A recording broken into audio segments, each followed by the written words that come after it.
Merci de nous retrouver tous les mardis midi côte est des États-Unis. Aujourd'hui, on va parler investissement. Alors, pour ceux qui nous découvrent, on est investissement plus particulièrement à Miami, en Floride. Pour ceux qui nous découvrent aujourd'hui, je suis Romain Poirot, directeur commercial associé de French Morning Media Group. On est le groupe média pour les Français aux États-Unis, Canada, sous la marque Maudit Français, et Angleterre depuis bientôt 15 ans. Alors aujourd'hui, on a 3 experts qui vont partager. On va essayer de vous trouver un petit peu les 3 experts qu'il faut pour concrétiser votre projet. Le premier, ce sera Michael Wiesenfeld. Il est le cofondateur du Freud Group, investisseur, entrepreneur et développeur immobilier, cofondateur du Freud Group, comme je le disais. Il est spécialisé sur le marché résidentiel de Miami depuis 2009. Michael a une forte expertise sur différents types de produits immobiliers, allant du moyen de gamme à l'ultra luxueux, ainsi que les immeubles de rapport qui intéressent aussi beaucoup de gens en ce moment. Ensuite, on va avoir Betty Benzakein de HSBC. Betty, elle est basée à Long Island, New York, et elle accompagne des francophones qui souhaitent acheter des biens, que ce soit pour du particulier, résidence principale ou des investissements. Elle parle bien sûr anglais, français, espagnol et hébreu, et elle sera là pour vous aider pour tout type de mortgage, comme on l'appelle ici, de prêt immobilier. Voilà. Et on écoutera tout ce qu'elle a à dire là-dessus. Jean-Philippe Sora, un habitué de nos webinaires pour ceux qui ne le connaissent pas. Il est associé dans le groupe Massa, expert comptable et titulaire du diplôme de CPA. Jean-Philippe Sora est maintenant vraiment la référence pour toutes les problématiques nord-américaines de ses clients au sein du groupe Massa Consulting Group. Quand on dit nord-américaine, c'est aussi pour les gens qui peuvent potentiellement habiter au Canada, si jamais ça intéresse certaines personnes, de savoir un petit peu comment ça se passe à ce niveau-là quand vous achetez aux États-Unis. Vous êtes une centaine à avoir pris un billet, donc on garde le même principe que d'habitude. Vous levez la main si vous avez des questions et puis on les prend à la fin. Donc, on va faire un petit question-réponse. On a reçu beaucoup de questions de la part des gens qui se sont inscrits. Donc, on va essayer de répondre aux questions les plus générales. Et puis, n'hésitez pas, pour les plus timides, comme d'habitude, vous mettez vos questions dans le Q&A si vous êtes sur Zoom en français, Q&A si vous êtes sur un Zoom en anglais. Et ça se passe juste en bas ici. Pour les gens qui nous suivent sur LinkedIn, Facebook et YouTube, pareil, vous mettez en commentaire et j'ai accès directement à vos questions. Donc, je pourrai les poser à nos experts. Allez, on va tout de suite démarrer avec Michael qui va nous faire un peu une overview du marché de Miami qui, je crois, est assez intense depuis le début de la Covid. Michael, je vais te laisser nous parler un petit peu de la situation du marché actuel. Merci. Tu es juste en mute. Merci Romain, merci. Bonjour tout le monde. J'espère que tout le monde va bien, que vous soyez dans le monde. Effectivement, le marché de l'immobilier à Miami continue à très bien se porter et à être le grand gagnant de cette épreuve qui est le Covid qu'on connaît maintenant tous depuis 2 ans. On avait parlé il y a 6-7 mois. Au départ, les raisons étaient assez basiques ou mécaniques, c'est-à-dire qu'il y avait une interdiction de sortir de chez soi un peu partout dans les États-Unis. Donc, les gens ont pensé température plus élevée et plus d'espace. Donc, ils ont pensé à la Floride. Mais aujourd'hui, 1 an après cela, c'est vraiment basé sur des éléments concrets. Des éléments concrets qui ont été mis en œuvre ces 10 dernières années et que le Covid a mis en avant. Je ne sais pas pourquoi c'est arrivé que maintenant en réalité, mais c'est vrai que ça fait 10 ans que la ville de Miami travaille très fortement pour faire venir les grandes entreprises, pour être plus attractive pour les startups, pour qu'elles soient encore plus connues au niveau de l'art On connaissait Art Basel, mais il y a eu de nombreux musées qui se sont établis, beaucoup de restaurants. Enfin bon, Miami est devenu beaucoup plus intéressant que ce que c'était avant. Et pourtant, l'immobilier avant le Covid stagnait un petit peu. Et donc maintenant, on a rattrapé ce temps-là et on est à des niveaux de prix qui sont à la hauteur du niveau de Miami en tant que grande ville américaine et également ville qui va vraiment commencer à compter au niveau mondial avec énormément d'entreprises d'un plus haut niveau qu'avant. Donc maintenant, on a Microsoft, Google qui sont arrivés, des entreprises qui ne venaient pas avant. Pourtant, les avantages fiscaux étaient déjà là, etc. etc. Et puis, on a vu que la ville de Miami s'est énormément positionnée sur tout ce qui est crypto et blockchain. Et donc, avec le maire qui a travaillé sur ce type de business et qui souhaite d'ailleurs permettre aux habitants de Miami de payer leurs taxes foncières par exemple en crypto, s'ils en ont et s'ils le souhaitent. Et donc, le résultat de ça, c'est qu'il y a eu beaucoup d'entreprises avec beaucoup d'employés extrêmement bien payés qui sont venus ici et que maintenant, d'ailleurs, il y a encore une conférence Bitcoin North America qui a commencé hier, qui est une des plus grosses conférences sur la crypto dans le monde, qui a démarré à Miami. Donc, c'est la deuxième fois qu'il y a une des plus grandes conférences sur la crypto qui démarre à Miami. Donc, je pense que ça va être très important et ça va différencier Miami. Et donc, tout ça contribue à alimenter le marché du luxe au départ.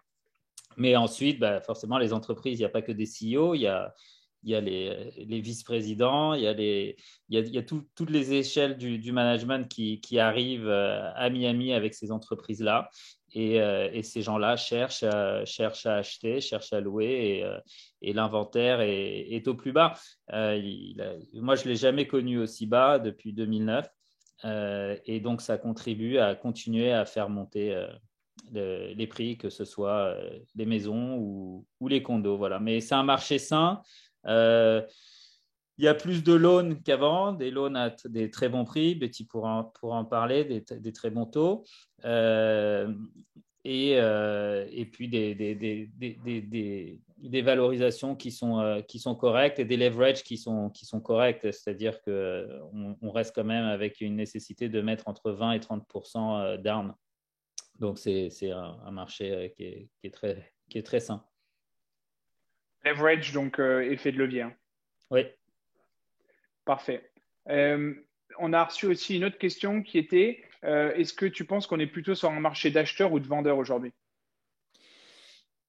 Alors, dans le marché des maisons, single family home, on est clairement dans un marché de vendeurs depuis longtemps. Et c'est toujours le cas, parce que le nombre de maisons, l'inventaire de maisons est très, très limité par définition. Le nombre de terrains sont limités par définition.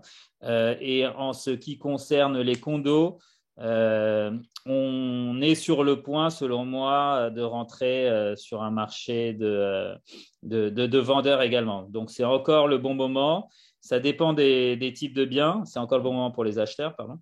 C'est-à-dire que le marché des condos était quand même très déprimé, en tout cas c'est mon opinion, avant le Covid, et a commencé à se réveiller par défaut, si vous voulez. C'est-à-dire que les gens sont d'abord venus pour les maisons et faute de trouver des maisons, ils se sont rabattus sur les condos qui sont aussi plus pratiques, etc. Ça demande moins d'entretien, etc., etc.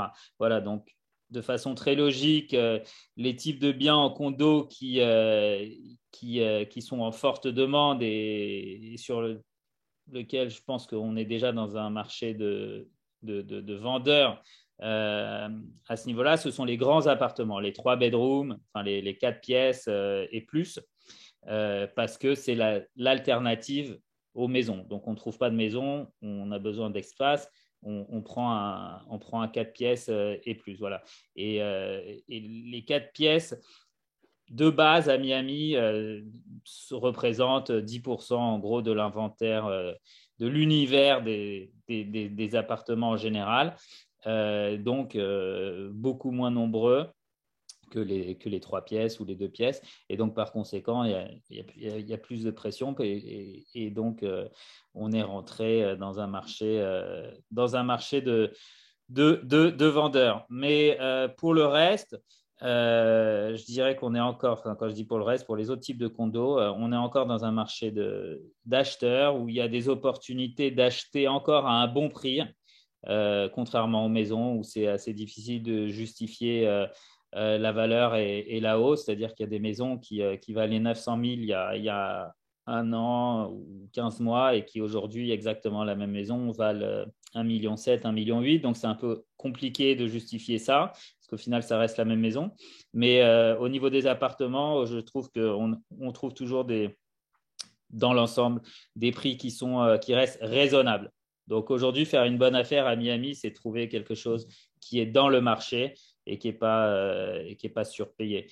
Voilà, mais je pense que d'ici à 2-3 mois, et j'avais déjà dit ça lors d'une conférence avec vous au mois de juin, j'avais parlé de décembre, janvier. Bon, je pense qu'on y arrive à un marché de vendeurs pour les condos aussi d'ici 3-4 mois. Donc, si vous êtes intéressé à investir et à acheter, je pense que c'est vraiment, vraiment, vraiment le moment avant que ça parte définitivement aussi sur les condos.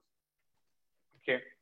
On avait reçu une autre question de Marc qui nous disait quel type de produit il faut acheter en ce moment, et y compris avec un bon levier financier. Est-ce que vous avez des exemples à nous montrer?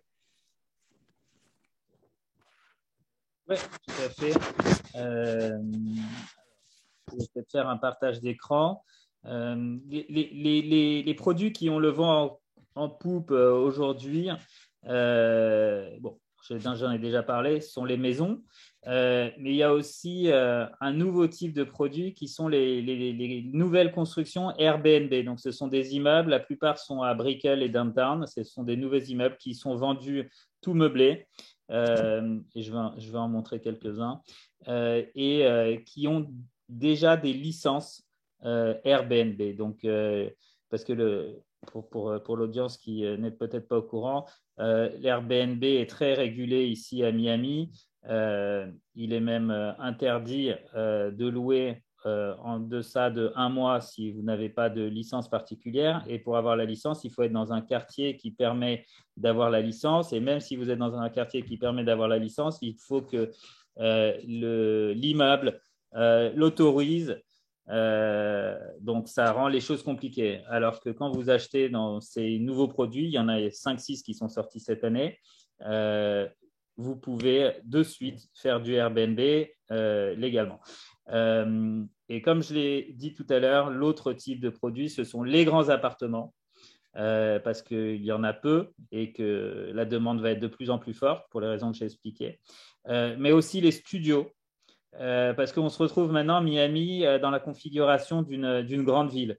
Et comme Paris, comme New York, les studios sont toujours un produit important parce que c'est le premier endroit dans lequel quelqu'un peut investir pour y vivre quand on emménage dans une ville chère. Jusqu'à maintenant, Miami n'était pas cher. Et maintenant, ça devient relativement en phase avec, ce n'est pas les prix de Paris, ce n'est pas les prix de Londres, ce n'est pas les prix de New York, mais ça devient quand même au minimum 8-10 000 euros le mètre carré pour quelque chose de correct. Donc, le produit studio qui n'existait d'ailleurs quasiment pas avant, puisque c'était pas cher, tous les appartements étaient très grands. Je me souviens quand j'ai emménagé dans un 3 pièces qui faisait 180 mètres carrés, c'était un peu la norme. Là, on voit quand même que tous les nouveaux appartements sont de plus en plus petits pour ces raisons-là et que les studios commencent à sortir. Donc, je pense qu'il faut raisonner avec un Miami qui va se développer de plus en plus comme une très grande ville et avec donc le besoin d'avoir ce produit d'appel pour les premiers achats en fait. Est-ce que tu voulais faire un partage d'écran sur certains produits? Je peux faire un partage d'écran. Alors, share screen. Voilà.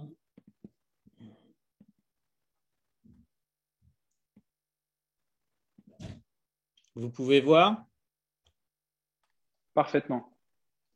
Super.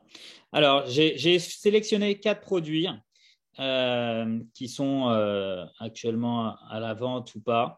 Donc, le premier, parce que je ne connais pas le type de budget de nos auditeurs et ce qu'ils recherchent. Donc, c'est juste pour leur donner une idée. Donc, par exemple, ici, vous avez un appartement Art déco qui est sur South Beach.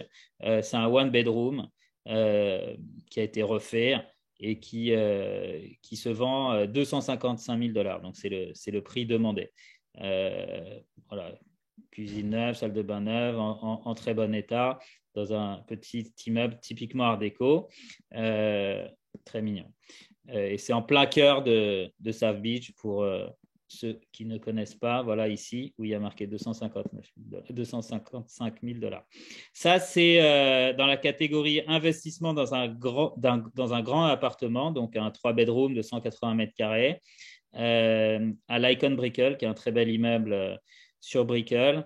En ce moment, ces appartements-là, sur cette ligne spécifique, qui est la 01, se louent entre 8 000 et 8 500 $ non meublés et s'achètent entre 1 million. Il n'y a pas beaucoup d'inventaire du tout, mais bon, les transactions vont entre 1 350 000 et 1,5 million. Il y en a qui demandent plus, mais je pense qu'aujourd'hui, on doit pouvoir acheter ce type d'appartement à ce prix-là dans cet immeuble. Donc, beaucoup d'espace, de grandes baies vitrées en angle. C'est vraiment des beaux appartements avec les vues auxquelles vous vous attendez quand vous achetez à Miami. C'est pas ce qu'il y a de plus récent parce que ça date de 2010, mais c'est très propre et très sympa. Voilà. Des grandes chambres, donc c'est des floor plans encore un peu à l'ancienne avec des très grandes chambres. Là, ça c'est toujours la chambre, la master par exemple. Et puis je vais voir si je peux trouver la salle de bain.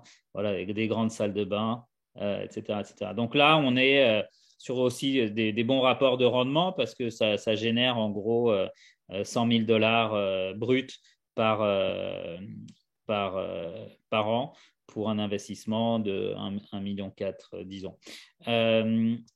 Je vais passer à un autre condo, un 2 bedroom sur Edgewater, dont Edgewater est un peu plus au nord ici, à côté de Wynwood et du Design District, c'est à 5 minutes de South Beach. C'est pas loin de l'aéroport qui se trouve là, donc c'est très bien placé, mais c'est une zone qui s'est développée ces 6-7 dernières années avec des différents immeubles de luxe, mais il y a beaucoup moins de restaurants et de commerces dans la proximité immédiate de ces immeubles, contrairement à Brickell. Donc cet immeuble, par exemple, s'appelle Icon Bay. C'est un très joli immeuble avec à peu près 300 appartements qui fait directement face à la baie, donc qui offre des très belles vues. Il s'est vendu à 660 000, vous pouvez le voir. Le prix demandé était 685, il s'est vendu à 660 000. Mais cet été, il se serait vendu à 580 000. Donc, pour vous donner une idée de la hausse des prix. Et ce sont des appartements qui ont été achetés en 2015 ou 2014 auprès des promoteurs, donc en nouvelle construction, à environ 570 à 620 000 $. Donc, on est revenu au niveau des prix demandés, prix construction à l'achat. C'est pour ça que je dis que c'est encore un moment correct pour acheter, mais on voit qu'il y a une forte hausse. Donc, encore une fois, c'est très propre, c'est neuf. C'est pas le ultra luxe, mais c'est haut de gamme. Et dans ces immeubles, il y a tout, piscine, gym, etc., etc. Et pour ceux qui sont intéressés par des maisons, il n'y a pas grand-chose. Donc, j'ai essayé de trouver quelque chose de sympa dans un quartier sympa à Miami Shore, qui est juste ici. Donc, entre le Design District et Miami Shore, c'est 5-7 minutes. C'est à 10 minutes de la plage, 10 minutes, un quart d'heure de la plage en fonction du trafic, de la circulation. Et donc, parmi toutes les maisons que j'ai vues, il n'y en avait pas beaucoup des sympas dans lesquelles j'aurais investi. Donc, voilà, forcément, c'est un style un peu ancien à l'extérieur, mais à l'intérieur, très bien fait, avec un joli parquet, beaucoup de charme. Voilà, un extérieur agréable. Et ces maisons marchent très, très bien en location meublée. Ce sont des bons investissements. Tout a été refait, salle de bain. Est-ce qu'on voit la cuisine quelque part? Bon, Je pense qu'on a vu une photo de la cuisine tout à l'heure, mais je ne la trouve plus. Voilà, donc ça, Typiquement, c'est ces 1 million. maisons-là, on n'a pas le droit de les faire en short term. Non, on n'a pas le droit de les faire en short term, mais on peut les louer un mois et plus en meublé. Et ça marche très bien parce qu'il y a pas mal de gens qui recherchent ça. Et les prix sont devenus assez délirants dans les endroits plus traditionnels pour louer, qui sont en général Miami Beach. Donc maintenant, les gens n'hésitent pas à traverser la baie. De toute façon, d'un point de vue stratégique à Miami, pour ceux qui ne connaissent pas, Miami Beach a été quand même pas mal délaissé ces dernières années du fait de l'expansion et des développements de Brickell, qui est ici, Downtown, qui est là, Wynwood et le Design District, qui voient tous les restaurants à la mode, petits ou grands, les hôtels et l'essentiel des investissements pour amener les entreprises se faire. Voilà. Et Miami Beach a d'ailleurs un peu de mal par rapport à ça. Quand je dis un peu de mal, les restaurateurs, etc., voient cette concurrence d'un plus en plus mauvais œil. Enfin, je vous ai Tiens, parlé. Ouais, dis-moi. j'en profite juste parce qu'on a quelques questions qui tombent en même temps. Il y a Isabelle qui nous dit, est-ce que les HOA sont élevés dans tous ces buildings? Les HOA, c'est entre 0,70 cents et 1 dollar par square foot. Donc, si vous avez un appartement, typiquement un 2 bedroom, donc un 3 pièces, va faire 1100 square feet à 1300 square feet, vous allez payer 70 cents fois 1100.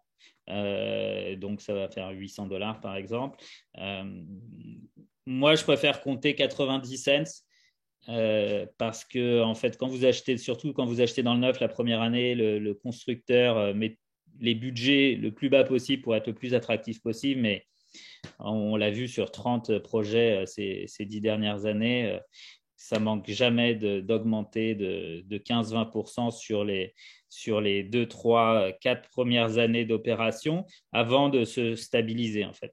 Donc, je compte toujours 90 cents. Donc, si vous achetez quelque chose de 1000 square feet, ça va, donc 95 mètres carrés, ça vous revient à peu près à 900 dollars par mois.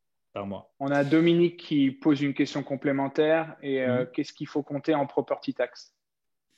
Property tax, moi je compte 1,75% du prix d'achat, donc il n'y a pas une vraie règle, c'est établi par le comté de l'endroit où vous achetez. Donc si vous achetez à Miami, c'est le comté de Miami-Dade. Si vous achetez à Fort Lauderdale, par exemple, c'est le comté de Broward. Et c'est basé en fait sur les ventes dans la périphérie immédiate. Donc, si vous achetez dans un immeuble, c'est basé sur les transactions qui se sont faites dans l'immeuble et les immeubles périphériques. Et pareil, si vous achetez dans une maison. Mais au départ, c'est calculé sur le prix d'achat avec une formule, encore une fois, qui n'est pas claire et qui n'est pas finie et qui dépend des autres transactions. Mais en gros, c'est 1,75%. Si vous ne voulez pas vous louper, vous pouvez faire votre calcul à 1,8% du prix d'achat. Donc, si vous achetez quelque chose à 1 million, ça fait 18 000 dollars par an. Et ensuite, ce prix évolue en fonction du marché. Donc, ça évolue pas en live, c'est-à-dire que si le marché demain monte de 10%, vos taxes foncières ne vont pas monter de 10%, mais ça évolue. Et après, il y a des mécanismes assez simples pour faire appel et disputer les hausses s'il y en a. Et quand il y a des baisses, forcément, tout le monde est content. Et si vous déménagez à Miami, par contre, il y a une règle qui s'appelle le Homestead, qui est propre à la Floride, qui permet de caper les augmentations de taxes foncières. Et ça, c'est fait pour protéger justement donc, les gens qui y habitent à l'année. C'est-à-dire que si aujourd'hui, vous achetez une maison à 1 million et que dans 10 ans, cette maison en vaut 5, vos revenus dans 10 ans ne vous permettront peut-être pas de supporter une hausse de 500% de la taxe foncière. Donc, cette règle a été mise en place pour caper et permettre aux gens de pouvoir sereinement s'établir à Miami sans avoir peur que l'appréciation les chasse. Enfin, à Miami ou en Floride. Ça s'appelle le Homestead Rules. Voilà. J'espère Les... avoir répondu à la question. Je voulais juste montrer un dernier Vas-y. type de produit. Et, donc, j'ai parlé des nouveaux produits Airbnb. Ça, c'est un exemple, mais ils sont tous assez similaires dans les prix et dans le style. Il y en a 4-5 aujourd'hui. Il y a le District, il y a le Standard, il y a le Lofty Brickle. C'est toute la même chose. C'est des studios à 2 bedrooms en général. Parfois, il y a 3 bedrooms, mais en général, c'est studio 2 pièces, 3 pièces, assez petit en taille, comme vous pouvez le voir. Donc, pour la France, ce n'est pas forcément petit, 2 pièces de 49 mètres carrés, mais pour Miami, c'est petit. Ces biens viennent totalement meublés euh, et avec la licence Airbnb. Donc, vous pouvez la louer à la nuit, à la semaine, au mois, en profiter. C'est extrêmement flexible et c'est un produit assez idéal pour un investisseur qui souhaite également profiter de son bien. Et du fait de la petite taille des appartements, même si le prix au mètre carré peut être élevé, le prix absolu reste raisonnable. Donc, ces prix-là sont sujets à changer et sont propres à un instant T dans un immeuble. Mais bon, en gros, c'est toujours la même chose. Ils commencent les studios à partir de 300 000, donc ça va de 300 000 à 400 000. Les one bedroom, ça commence à 400 000, donc ça va jusqu'à 600 000. Les 2 bedrooms, ça commence à 500, 550 000, ça va jusqu'à 750 000, 800 000, 900 000, voire 1 million en fonction de l'étage et de la taille. Et le prix au mètre carré, oui, ça commence à peu près à ça, quoi, à 8 000 $, disons, le mètre carré pour ce type de biens qui viennent, encore une fois, tout fini. Donc, non seulement avec salle de bain et cuisine, forcément, mais tout meublé et tout décoré, comme un hôtel, en fait. Voilà. Donc, si vous êtes intéressé par ce type de produit, je serais ravi de vous envoyer, de vous envoyer un email avec plus d'informations sur les différentes options qui existent aujourd'hui ou de m'entretenir au téléphone avec vous ou les deux, comme vous le souhaitez. Alors, je vais me retirer du share screen. Voilà. Et je suis de retour. Parfait. OK. Après, on va continuer vers le financement et puis aussi, on va écouter Jean-Philippe sur comment on structure tout ça fiscalement. Là, on a quelques questions, notamment question de Nadège qui nous dit bon, quel est le niveau aujourd'hui d'attractivité pour un investissement locatif entre le loyer perçu et l'emprunt? En fonction du type de bien, vous pouvez espérer un retour entre 4 et 6% net, je dirais. Les mortgages, généralement, sont couverts. Les charges foncières, les maintenances de l'immeuble, si c'est un immeuble, et les mortgages, généralement, sont toujours couverts, supportés par le loyer. Ça a toujours été le cas. Enfin, en tout cas, c'était mon expérience. Ça a toujours été le cas à partir du moment où le financement reste 80% 80% de financement, pas plus. Si vous passez à quelque chose de supérieur, ce qui n'est quasiment pas possible de toute façon, c'est d'autres calculs. Mais généralement, ça couvre et il peut rester un excédent. Donc forcément, si vous faites du Airbnb, vous générez plus de cash, vous allez pouvoir avoir un excédent après avoir couvert votre emprunt, vos charges mensuelles et vos taxes foncières. Je ne sais pas si j'ai répondu à la question. Ben, elle nous le dira dans le question-réponse ou dans le chat si jamais il y a des questions complémentaires. Parce qu'elle parlait d'attractivité, je crois. Il y a une très, très, très forte demande pour la location, beaucoup plus forte qu'avant. L'appartement que je vous ai montré, 3 bedrooms à l'Icon Brickell, là, qui se loue entre 8 000 et 8 500, et celui-là, en l'occurrence, c'était loué 8 200. C'est un appartement qui était loué il y a 2 ans, donc à 5 900. Donc, c'est pour vous dire. Qui est un très bon building d'ailleurs. Tout à fait. qui est pas tout récent, mais qui en fait est très bien entretenu. Donc, Et designé par Philippe Stark, donc il se garde dans le temps avec des piscines gigantesques, des super amenities dans un super endroit. Donc c'est effectivement pour moi un petit trésor d'investissement sur Brickell et sur Miami euh, par rapport aux nouvelles constructions qui sont toutes aujourd'hui au-dessus de 15 000 $ le mètre carré. et c'est marrant parce que quand le bâtiment a été construit en 2010, est-ce que tu pensais que ça allait arriver jusque ces niveaux-là? Non, non, pas du tout. Quand c'est arrivé Ouais. déjà à 700 $, je trouvais ça très cher. Du Donc square là, foot. du square foot, ouais. Parce qu'on a été habitué. Enfin, moi, je suis arrivé en 2009 en pleine crise financière, donc c'était des produits qui s'achetaient à 400 $ le square foot. Donc 700 $, ça paraissait déjà assez fort. Mais aujourd'hui, c'est produits qui peuvent s'acheter à 850 dollars, 900 $ et comparé à ce qui se fait ailleurs à 1500 $, je trouve que c'est un très bon prix. Mais est-ce que je m'attendais à ça?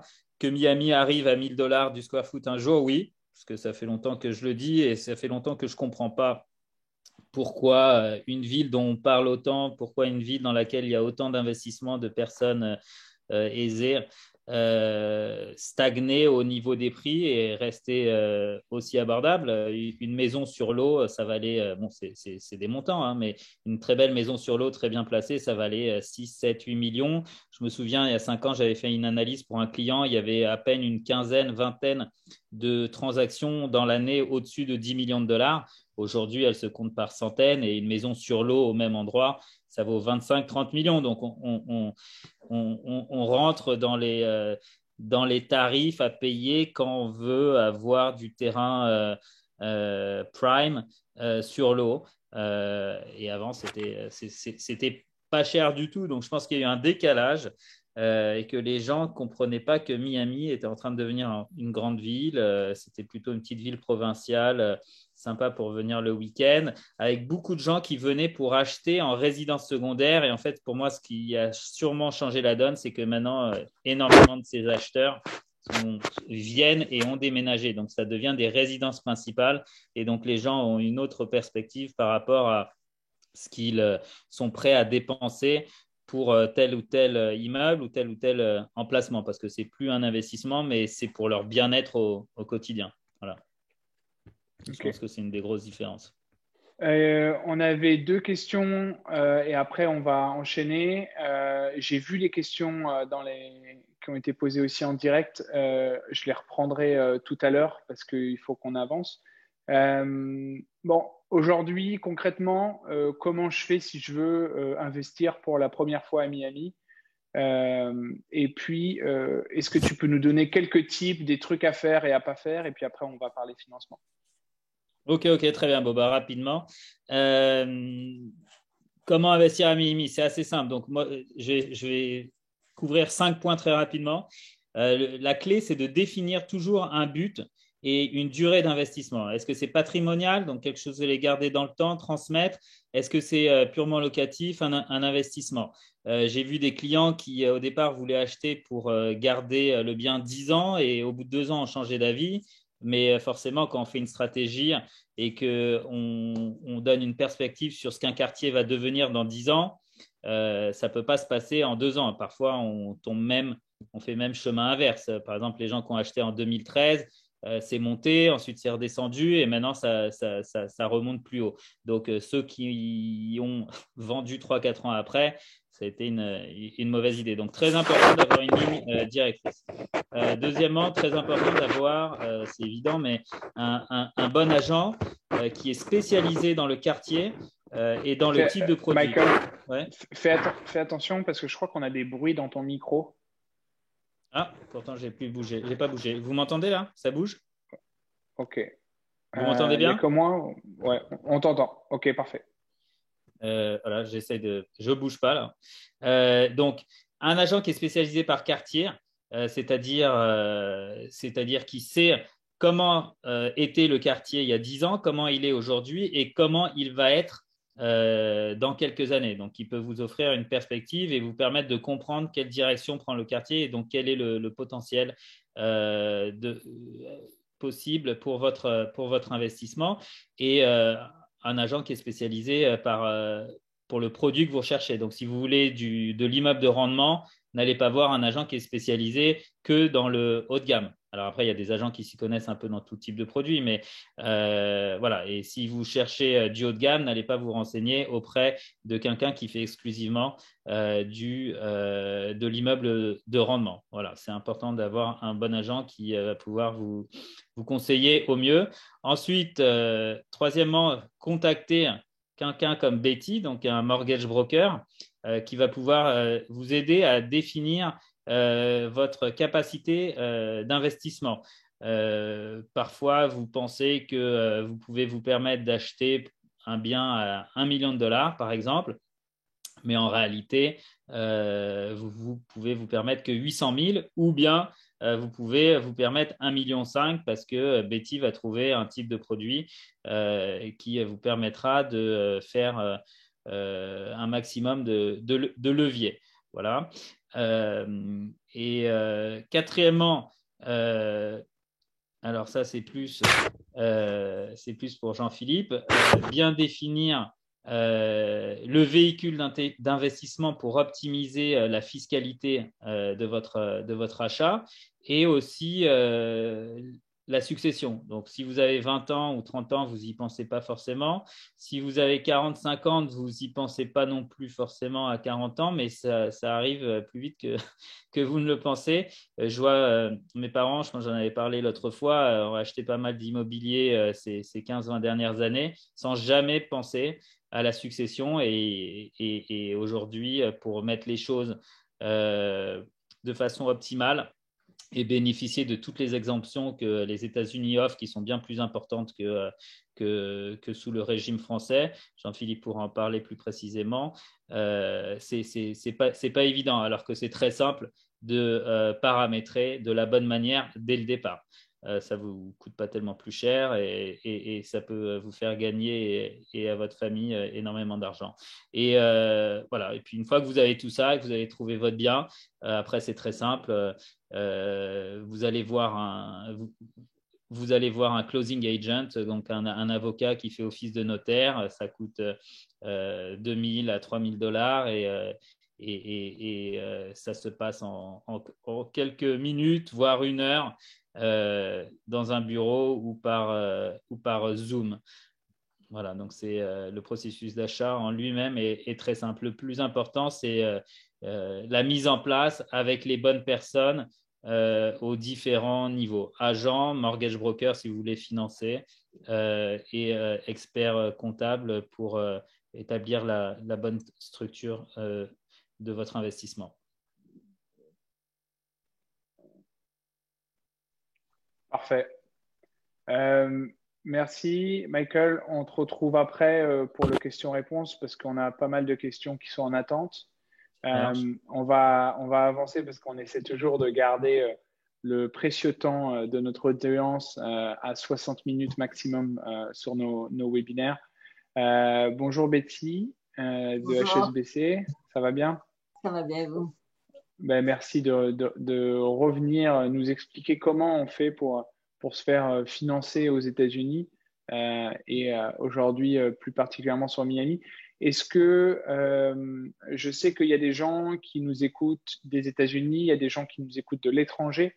Aujourd'hui, Betty va beaucoup parler des gens qui sont déjà aux États-Unis pour se faire financer, donc un numéro de sécurité sociale et qui sont présents ici. Ou peut-être pas de numéro, mais bon, ça tu nous diras en détail. Et pour les gens qui sont en Europe, Betty n'aura pas l'autorisation d'en parler sur ce webinaire, donc elle vous invite bien entendu à la contacter en direct, mais en tout cas, il y a des solutions pour tout le monde. Betty, on va t'écouter sur comment on fait pour financer son bien aujourd'hui à Miami. Super, merci Romain, merci Michael et à bientôt Jean-Philippe. Alors, une fois que vous avez trouvé votre maison de rêve avec Michael, c'est là où j'arrive avec nos différentes options de financement. Donc, je vais diviser un petit peu ce webinaire sur avec 3 différentes catégories de clients. Alors d'abord, ce seront pour les clients qui sont soit américains, soit qui ont une carte verte, soit qui détiennent le visa acceptable pour HSBC. Et là, pour ce genre de clientèle, si vous achetez une maison principale, là, on peut vous donner jusqu'à 80% de financement. Bien sûr, il faut que tout le reste aussi soit accepté, votre revenu, que vous avez des actifs, que vous avez un bon crédit, tout ça. Vous pouvez mettre le mortgage, donc le crédit sur votre nom personnel. Vous devez mettre le mortgage sur votre nom personnel. Et le titre de la propriété peut être soit sur votre nom personnel, soit sur une US LLC ou US Corporation. Et Jean-Philippe vous expliquera plus en détail les avantages. Nous avons différents types de produits, des fixes, des ARM, tout genre de produits. Maintenant, la deuxième catégorie, qu'il y a beaucoup de banques aux États-Unis qui ne travaillent pas avec ce genre de clients, ce sont les clients qui viennent d'arriver aux États-Unis. Donc, ils ont bien sûr le bon visa pour rentrer aux États-Unis et travailler ici, mais ils n'ont pas eu encore le temps de monter leurs 2 ans d'historique aux États-Unis, soit pour votre crédit, le credit score qui est très important ici, soit pour, ça ne fait pas 2 ans que vous êtes aux États-Unis, que vous travaillez ici non plus. Donc, HSBC a des solutions pour ça. Ils peuvent vous donner jusqu'à 75% du prix d'achat pour acheter pour votre maison principale. Encore une fois, bien sûr, vous devez qualifier sur tous les autres niveaux, crédit, income et tout ça, mais au moins même si vous n'avez pas le 2 ans, qui en général aucune banque ne veut travailler avec des clients comme ça, nous, on a cette solution-là. Ensuite, on a une autre catégorie de clients. Ce sont les clients qui travaillent et habitent à l'extérieur des États-Unis. Donc, ils ne sont pas américains, ils n'ont pas de numéro d'assurance sociale, ils n'ont pas de revenus aux US, ni rien du tout. Et là, pour ça, on a de différentes options de financement, mais à cause des directives transfrontalières, comme Romain l'a mentionné, je ne peux pas trop rentrer dans les détails sur cette conférence. Mais celui qui est intéressé d'en savoir plus, bien sûr, contactez-moi directement, et dépendamment de quel pays vous êtes, je vous expliquerai un petit peu les différentes options de financement. À la fin, de toute façon, Romain, en général, il envoie nos contacts, donc vous pouvez m'envoyer un petit email et puis on set up un temps et on s'explique. Voilà, c'est un petit peu ça en gros. Bien sûr, comme le financement, c'est très personnel, ça veut dire c'est toujours mieux d'avoir une conversation parce que chaque cas est différent, votre revenu, votre situation, où vous habitez, machin. Donc ça, c'était juste pour donner une grosse idée, pour m'introduire. Évidemment, le mieux, c'est personnaliser ça et qu'on s'appelle. Et là, on fera les différentes options. Voilà. Donc, de toute façon, on mettra aussi dans le chat les emails de chacun, si vous voulez les récupérer tout de suite. Alors, faites attention parce que dans le chat, en général, on ne peut pas copier-coller, donc il faudra cliquer sur les emails de chacun pour pouvoir leur envoyer un mail. Parfait. Merci beaucoup, Betty. Bien entendu, pour tout le monde, ce webinaire est enregistré, donc vous pouvez le revoir plus tard. Et en dessous de l'enregistrement, il y aura à nouveau les coordonnées de Michael, Betty et Jean-Philippe. On va passer à Jean-Philippe, du coup. Et s'il y a des questions pour Betty, on les reprend après. Jean-Philippe, comment vas-tu ? Super, super. Vous êtes tous sous le soleil de Miami. Moi, je suis sous la neige de Montréal. Donc, j'aimerais bien être à votre place. Bon, bah, j'espère que tu viendras nous voir bientôt. Du coup, j'ai fait un peu le tri dans les questions qu'on a reçues. On avait reçu une première question de Yves qui nous demandait si on devait acheter en direct ou via une société. C'est une très bonne question. Tant Michael que Betty l'ont abordé. En fait, il n'y a pas de solution idéale. Tout va dépendre. Il n'y a pas de réponse générale, pardon. Mais il y a une solution idéale pour chaque personne et chaque situation. Si vous achetez votre résidence principale, le plus simple pour bénéficier de tous les avantages fiscaux américains est d'avoir la propriété en direct. Si maintenant vous venez faire un investissement immobilier, donc avoir des revenus en fonciers direct, Ça veut dire à son nom. À son nom. Voilà, vous achetez à votre propre nom. Si maintenant vous venez faire un investissement immobilier donc pour tirer des revenus fonciers, il va falloir idéalement créer une structure juridique.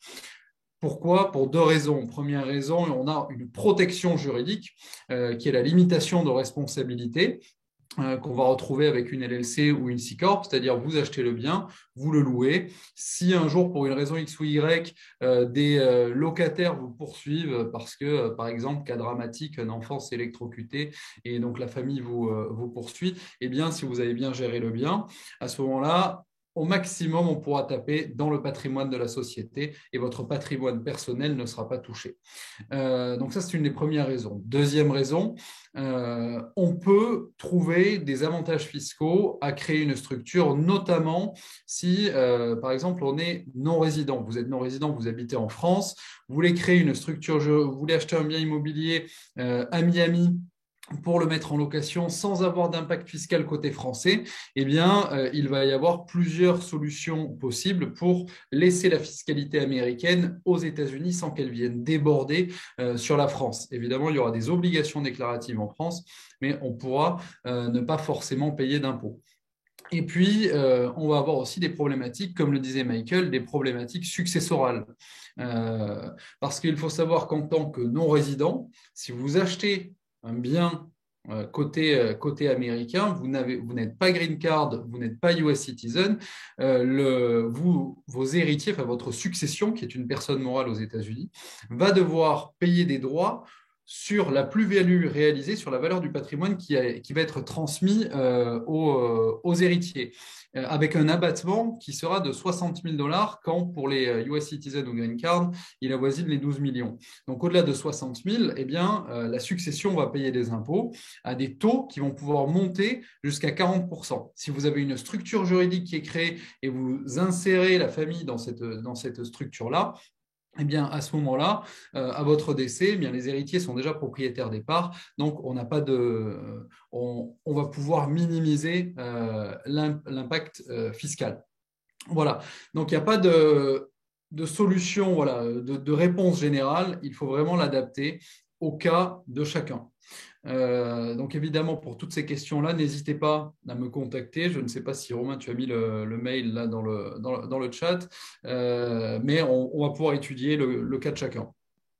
Ouais, je vais copier-coller le mail de Jean-Philippe, de Betty et de Michael, comme ça vous pourrez aussi les avoir tout de suite. Voilà, à titre d'exemple, enfin, juste pour faire visualiser les choses, faut savoir que aux États-Unis, on a principalement deux structures juridiques, la LLC et la C-Corp. On peut parler de la S-Corp, mais qui n'existe pas juridiquement, c'est une option fiscale. La LLC est une structure qui est transparente fiscalement, donc elle ne paye pas d'impôts, ce sont les propriétaires, les actionnaires qui vont payer des impôts, et la C-Corp paye un impôt sur les sociétés. Et donc, les actionnaires, pour récupérer l'argent, vont soit se verser des dividendes, soit un salaire. La LLC va être opportune si vous êtes en Floride, puisqu'il n'y a pas d'impôt state. Donc, vous allez payer des impôts sur les revenus que vous allez tirer sur votre quote-part du résultat de la société. La C-Corp le sera peut-être un peu moins. La C-Corp pourra être intéressante, par exemple, si vous êtes en France et que vous voulez avoir un bloqueur pour ne pas avoir d'impôts à payer côté français. On peut, voilà, mais ce n'est pas forcément toujours la solution idéale. Comme je le disais, ça dépend de la situation de chacun. Parfait, ouais. Oui, parce que en fait, en fonction des États où vous êtes aux US, on est soit imposé par le fédéral, qui sont en gros les États-Unis, l'État, il se trouve que la Floride n'en a pas, et puis des fois la ville, pour les gens qui sont à New York, ils peuvent être imposés par la ville de New York. Exactement. Donc, si pour ceux qui écoutent et je déborde un peu, mais qui souhaitent déménager aux États-Unis, sachez que les États les plus fiscalisés sont New York, particulièrement New York City. Il y a un impôt sur le revenu City, State, fédéral, et puis la Californie. Voilà. La Floride, c'est un peu le paradis puisqu'il n'y a qu'un impôt fédéral, il n'y a pas d'impôt state. Parfait. On avait une question que j'avais notée qui était, ah oui, est-ce que tu as parlé des revenus fonciers, sur comment ils sont imposés? Non, mais c'est une très bonne question parce qu'effectivement, elle va intéresser tout le monde. Il faut savoir que peu importe comment, la manière dont vous allez acquérir, que ce soit en direct ou via une structure LLC ou C-Corp par exemple, les modalités de calcul de la base imposable, je ne dis pas les taux d'imposition, mais la base imposable seront exactement les mêmes. C'est-à-dire que vous allez déclarer les loyers que vous avez perçus, moins toutes les charges afférentes à la location, c'est-à-dire tout ce qui va être HOA si vous êtes en copropriété, tout ce qui va être taxe foncière, intérêt d'emprunt. La part capitale, elle, n'est pas déductible, puisque vous prenez d'une poche pour le mettre dans une autre. Ça va vous donner un résultat auquel on va soustraire un amortissement qui va se faire sur 27 ans et demi. Qu'est-ce que ça veut dire? Très simple, vous avez acheté un bien 275 000 $, on amortit sur 27 ans et demi, ça veut dire que vous allez déduire 10 000 $ par an de vos revenus fonciers. Ce qui fait que d'un point de vue fiscal, souvent, vous allez vous retrouver en perte. Donc, attention, ce n'est pas une perte cash, c'est vraiment une perte fiscale. Ce qui fait que vous n'allez pas forcément payer d'impôts sur vos revenus fonciers. Si jamais vous êtes en bénéfice fiscal, ça ne veut pas dire forcément que c'est une erreur, il ne faut pas aller crier sur le CIPIer ou sur l'agent immobilier. C'est au contraire, vous pouvez le féliciter, l'agent immobilier, parce que c'est une bonne affaire. C'est une super affaire. Vous avez payé un bien, ça veut dire que vous avez payé un bien pas cher, et puis vous le louez bien. Donc, c'est un bon indicateur pour avoir une bonne affaire. Et cette perte fiscale, qu'est-ce que vous en faites? Eh bien, tout va dépendre de vos revenus. Si vous gagnez moins de 100 000 $, vous pourrez la déduire en totalité de vos revenus. Si vous gagnez entre 100 et 150 pour chaque dollar au-delà des 100 000 que vous gagnez, vous pourrez déduire 50, vous réduisez votre capacité de déduction de 50 centimes. Donc, en gros, à 150 000, vous ne pouvez plus rien déduire. Mais cette perte n'est pas perdue. D'accord? Vous la conservez et le jour où vous allez vendre le bien, elle va s'imputer sur la plus-value que vous allez réaliser. Ou si vous avez d'autres biens immobiliers qui, eux, seraient en gain, eh bien, vous pourrez évidemment offsetter les pertes générées ou la perte générée par les revenus. Enfin, plutôt, c'est l'inverse. Vous offsetterez les revenus par les revenus fonciers par la perte générée. Donc ça, c'est la façon de calculer. Si vous êtes en France ou ailleurs, attention, il va falloir, si vous ne détenez pas une C-Corp, il va falloir déclarer vos revenus fonciers américains côté français. Les modalités déclaratives vont dépendre de la façon de détenir, si vous êtes en direct ou en LLC. Et puis, un impôt sera calculé côté français. Vous aurez droit à un crédit d'impôt équivalent aux impôts américains que vous aurez payés. Voilà.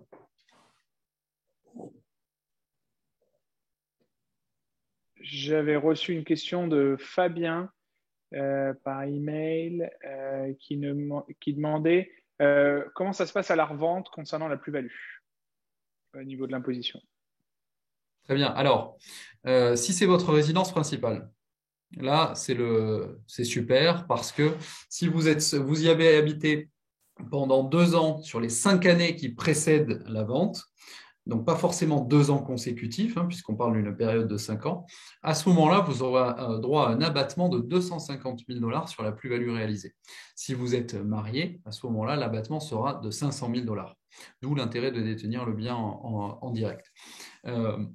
En plus d'autres avantages liés aux intérêts. Si le bien est un investissement locatif, à ce moment-là, vous aurez un impôt au niveau fédéral et qu'il est détenu en direct ou via une LLC, vous aurez un impôt au niveau fédéral qui va varier entre 15, je ne parle pas de la tranche à 0, entre 15 et 23,8%. Pour ceux qui vont chercher le taux d'imposition sur la plus-value, ils vont dire, si vous avez gardé le bien plus d'1 an, pardon, ils vont voir que le taux est à 20%, le taux maximum, mais il faut savoir qu'en plus, il y aura une surtaxe de 3,8% si vous rentrez dans la catégorie du taux à 20%. Donc voilà, c'est un taux entre 15 et 23,8%, mais vous allez pouvoir déduire les pertes réalisées de la plus-value, donc ça va diminuer votre montant imposable, et vous aurez par contre, vous n'y couperez pas, une récupération d'amortissement, donc tous les amortissements qui auront été pratiqués seront récupérés et imposés à un taux fixe qui sera de 25%. Parfait. Et moi, j'avais une dernière question, et puis après, on prendra les questions de l'audience. Concernant les non-résidents, y a-t-il des obligations fiscales là, côté États-Unis, je suppose, Oui, et France? effectivement, il va y avoir des obligations fiscales. Bon, si le bien est détenu pour un usage strictement personnel, donc vacances secondaires, là, il n'y a rien à faire. Par contre, si vous le louez, oui, vous devrez déposer tous les ans des déclarations de non-résidents. Donc, il faudra, si vous n'avez pas de visa, demander un identifiant fiscal, un ITIN, qui va se faire au moment du dépôt de votre première déclaration. Et vous devrez potentiellement payer des impôts aux États-Unis si jamais vous avez un résultat fiscal imposable. Si vous détenez le bien via une LLC, à ce moment-là, dépendant du nombre d'associés, la LLC pourra devoir, donc si elle a plus de un associé, donc à partir de 2 associés, la LLC devra déposer une déclaration comme une société américaine, une LLC, et les actionnaires déposeront leur propre déclaration de revenus. Si la LLC n'a qu'un seul actionnaire, à ce moment-là, la déclaration de la LLC va se faire sur votre déclaration de non-résident. Si jamais vous avez une C-Corp, à ce moment-là, vous, personnellement, vous n'aurez rien à faire côté américain. C'est la C-Corp qui va déposer sa propre déclaration de revenus. Côté français, n'oubliez pas de déclarer vos revenus si le bien est détenu soit en direct, soit via une LLC, avec les jeux de crédit d'impôt. Et quoi qu'il en soit, même si c'est une C-Corp, il faudra dire au fisc français que vous êtes propriétaire de cette société américaine. Parfait. Alors, j'ai vu que on a Michael qui a répondu à pas mal de questions pour ceux qui avaient posé leurs questions par écrit. S'il y a des gens qui ont des questions et qui veulent lever la main sur Zoom, vous pouvez lever la main tout de suite et je vous donne la parole. Vous en faites pas, votre webcam ne s'affiche pas, on ne vous voit pas. Je peux même cacher votre nom de famille, on verra juste votre prénom. Donc, vous avez juste à lever la main sur Zoom et ça nous fait toujours plaisir d'entendre votre voix. Je vois une question de les... Dominique. Peut-être que Ouais, Jean-Philippe peut y répondre. ouais, j'allais la poser. Dominique, on a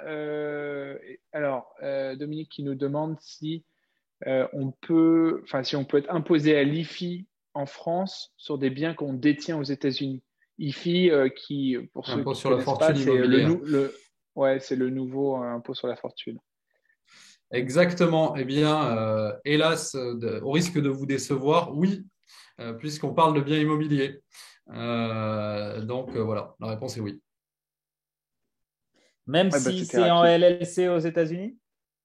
Alors, je suis pas. Moi, je suis vraiment sur l'aspect américain. La France, j'en suis un peu loin. Bon, pour info, on a ouvert un cabinet en France là, ce mois-ci, mais c'est pas moi qui m'en occupe. Il y a assez à faire avec les États-Unis. Il me semble que oui, parce que la société sera à prépondérance immobilière.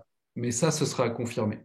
Parce qu'il faut savoir que côté français, la LLC n'est pas reconnue, ils ne savent pas ce que c'est. C'est une structure hybride qui n'existe pas en France, mais ils fonctionnent par le principe d'assimilation, c'est-à-dire que si la société est immobilière, à ce moment-là, la LLC côté français sera considérée comme une SCI. Et à ce moment-là, elle devrait normalement être soumise, la valeur de la société devrait être inclue à l'IFI, mais à confirmer.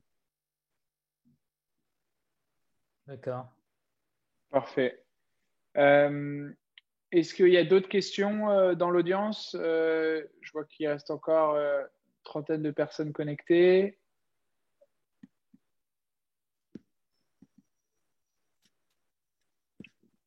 Je vois que Michael t'a répondu à pas mal de questions par écrit.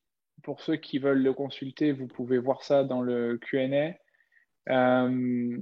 Est-ce que il y avait une question sur le financement dans le chat? Ah, ça y est. Isabelle qui nous demandait quel est le taux moyen pour les loans aux États-Unis? Est-ce un différent taux si c'est pour une résidence secondaire? Oui, et ça dépend de plusieurs choses du type de loan, où est-ce que vous habitez, c'est quoi votre credit score, tout ça. Donc, c'est pour ça, ce genre de questions-là, c'est mieux qu'on se parle pour que je voie un peu toute la situation. Mais en général, en résidence secondaire, c'est un petit peu plus haut. Et en investment property, c'est encore un petit peu plus haut qu'une résidence principale. Parfait. Tu veux nous donner une fourchette en ce moment des taux aux États-Unis? C'est mieux que je donne, je ne peux pas tellement donner les taux. Ok, Moi, je y a peux pas ou de pas? souci. Comme je ne suis pas Tu es licencié. libre. Ça dépend si vous êtes aux États-Unis ou pas aux États-Unis. Mais entre 2,8 et 3,75, quoi, en fonction du type de profil et en fonction si vous emménagez ici ou si c'est un investissement. Voilà. Et avec entre 20 et 30% de cash down, donc j'en perds mes termes en français, de deposit, enfin pas de deposit, comment? Down payment, je le dis en down anglais. payment. Je m'y perds. Romain, tu peux traduire. Oui, oui. Down payment, c'est. D'apport, c'est l'apport. D'apport. Voilà, merci, bien sûr. c'est l'apport. Merci. Jean-Philippe. Oh, on est nuls. Voilà. Il y en a qui suivent encore. Il y a Sansi qui nous a dit apport. Désolé. Merci Sansi pour la traduction. 20 à 30% d'apport. Donc tiens, il y a 2,8% à 3,8, on va dire, pour cent. En général, ça se situe quand même entre 3 et 3,50 et 20% minimum d'apport, ça c'est sûr, jusqu'à 30%, 30% d'apport pour un étranger qui investit ici, c'est plutôt la norme. Enfin, en tout cas, à Miami, je ne sais pas. Ouais. Ça tombe bien, on parle de Miami, donc je pense que ça va intéresser pas mal de monde. Oui, alors, c'est il y a pas 30 mal de ans gens qui amorti posent sur des 30 questions. ans, exactement. Ouais.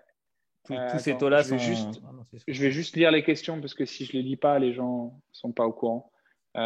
Donc, il y a Céline qui nous demande 3,75 pour 30 ans en taux fixe et 20% d'apport. Et donc, Michael, tu disais d'accord. Ça dépend de votre situation.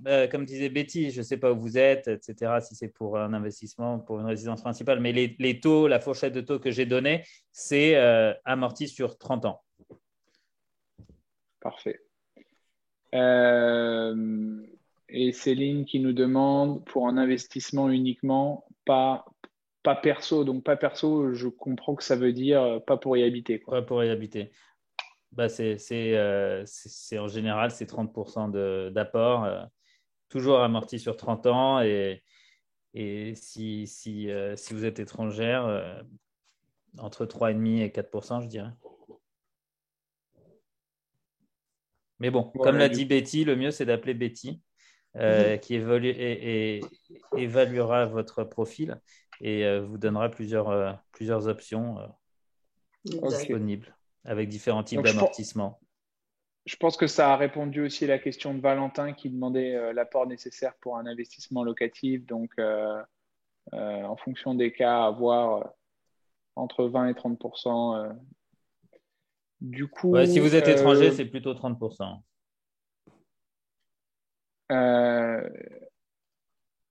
Tu parles de situation fiscale ou tu parles de… Oui, si vous êtes fiscalement étranger. Non résident. Non résident. Non résident aux US, ouais. Ok. Mais encore une fois, Betty vous précisera tout ça. Ouais. Il y a… où est-ce que j'ai vu ça? Ah oui, Jean-Philippe qui demande, qui n'est pas Jean-Philippe Sora, hein, qui est un autre Jean-Philippe, qui demande comment on récupère l'enregistrement et les chats. Alors, et en particulier les emails. Alors, j'ai mis les 3 emails dans le chat. Si vous voyez en bas de votre écran, il y a chat. Et vous t'en faites pas. De toute façon, vous aurez des nouvelles de Michael, Betty et Jean-Philippe. Comme ça, vous aurez leur contact juste après ce webinaire. Et puis, bien entendu, si vous êtes abonné à un de nos magazines, que ce soit French Morning, Maudit Français, vous recevez la newsletter ou l'infolettre. Et donc, on met à chaque fois les replays, puis on fait un petit article de débrief avec tout ça. Et à chaque fois, il y a des contacts des personnes qui ont intervenu. On a dépassé le temps prévu. Alors, je vois que Michael répond aux dernières questions par écrit. Peut-être qu'on peut prendre la dernière question de Jean-François, qui était sur les loyers sont plus élevés de combien par rapport à la location long terme? Je pense qu'il parlait du Airbnb, c'est ça? Ouais. Bah, si on est enfin, les loyers short terme sont beaucoup plus élevés que les loyers long terme, surtout si on fait du Airbnb. Donc, c'est difficile à dire, mais par exemple, un appartement en Airbnb qui va se louer $200 la nuit,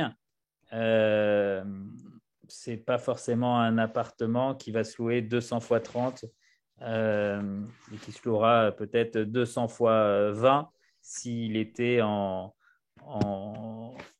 loué au mois en non meublé. Après, il y a toutes sortes de calculs à faire, que les frais de management sont plus élevés quand il y a du Airbnb. Il y a aussi plus de remplacements à faire, éventuellement de nettoyage, de canapés abîmés, de literie, etc., etc. Donc, c'est tout un calcul. Donc, ce n'est pas du simple au double au niveau du rendement, mais ça permet de booster le rendement, je dirais, de 20% comme ça à la louche.